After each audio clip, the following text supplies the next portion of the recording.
This happened a few years ago, during a winter that seemed endless. I needed a break, a refuge from the chaos of everyday life, and Eva, my girlfriend at the time, came up with the perfect suggestion: a getaway to a secluded cabin, far from the world.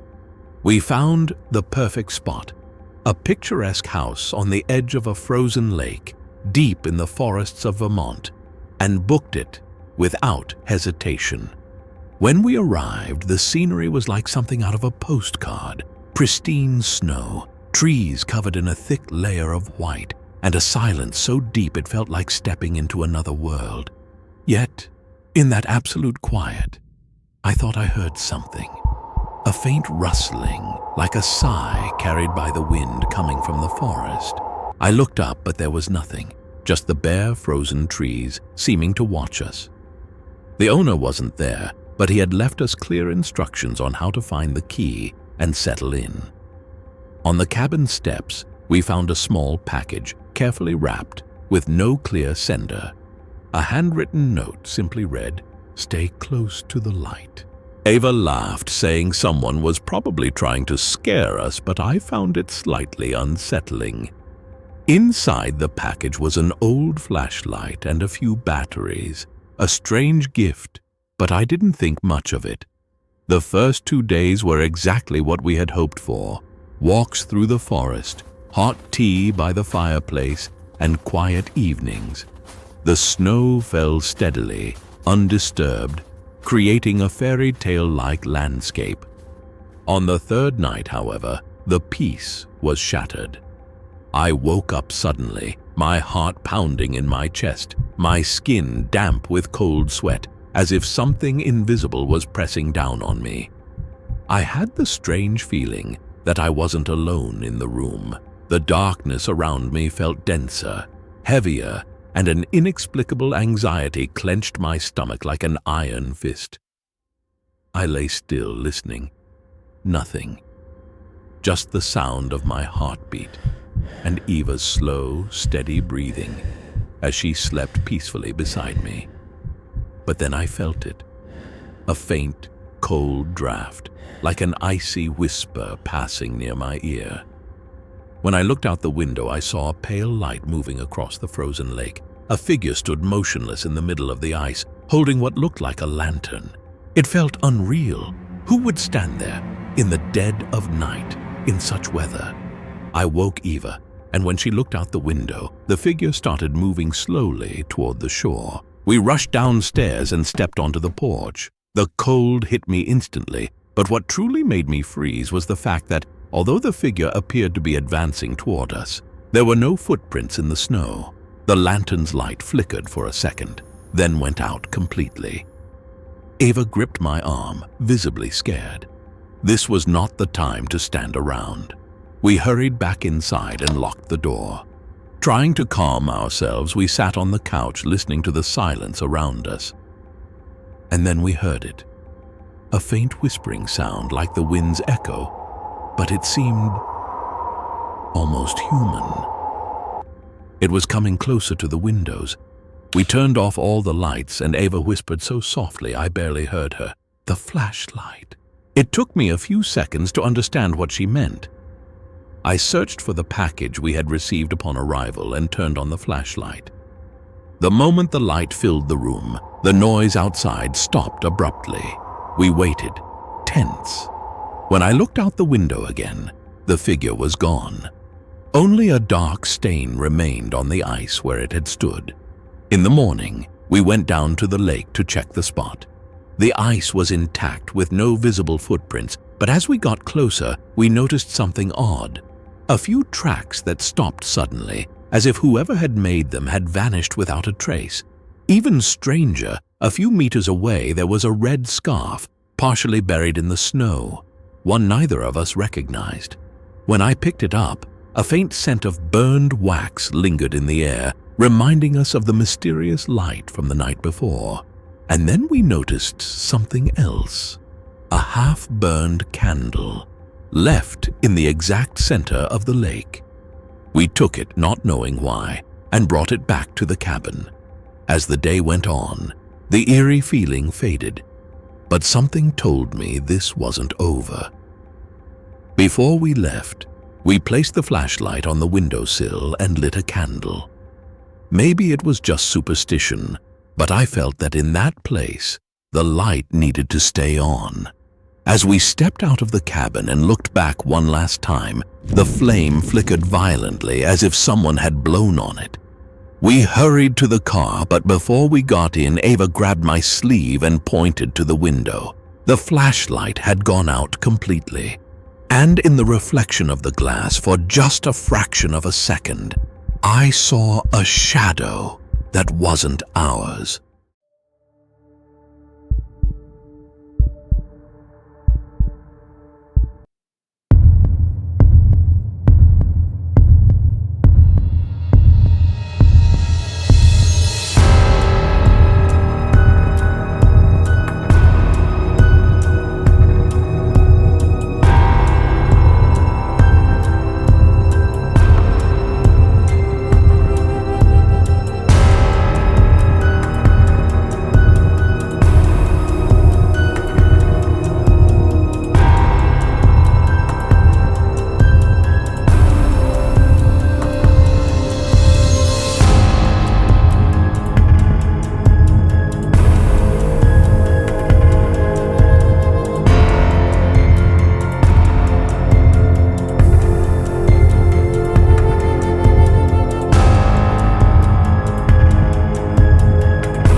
Who tended to the property began reporting strange things.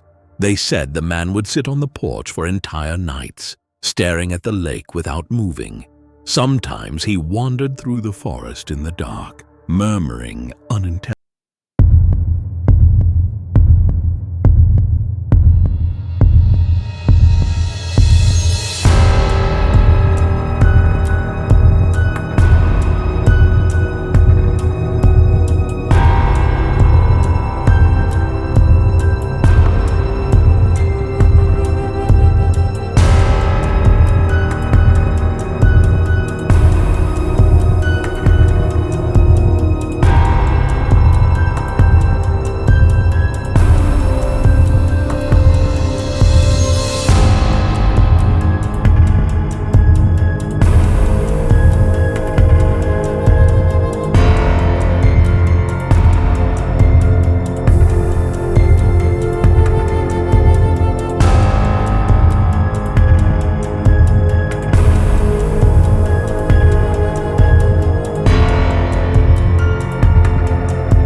And slowly climbed the stairs while we waited, terrified, downstairs. Suddenly, we heard him gasp sharply, followed by the sound of hurried footsteps. He rushed down, pale as a ghost. "We have to leave," he said abruptly. He refused to tell us what he had seen, but I noticed his hands were shaking. The next morning, I went up to the attic alone without telling anyone. The old wardrobe that had belonged to the previous tenant was still there, but now its door was slightly ajar. A cold shiver ran down my spine. I stepped closer and, shining my phone's light inside, I saw something that froze my blood. On the back wall of the wardrobe,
that something was wrong.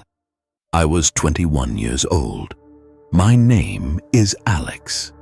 My friend, Eric, is the kind of guy who always seems like he has something to prove. His father is a successful entrepreneur, and his family owns several vacation homes, including one by an isolated lake where we used to spend our summers. The lake itself was beautiful but strangely empty. The houses around it were large, luxurious, yet most of the time abandoned.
Damp wood and decay. We wandered through a few rooms, but everything seemed deserted. "Did you hear that?" Eric whispered, freezing in place. I stopped and listened. A faint sound, like a door slowly closing, came from upstairs. The light was still blinking in the room above. Before I could process the situation, Eric did what he always does. He ran straight toward the problem. He started up the stairs, and I followed, a knot tightening in my throat. At the top of the staircase, we crept down a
Nothing.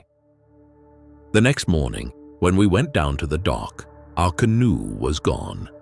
On the wet sand near the shore, fresh footprints led to the water. Beside them, someone had left an old pocket watch ticking softly, as if it had been placed there deliberately. For us. Since that night, I've never set foot near that lake again, and I never will.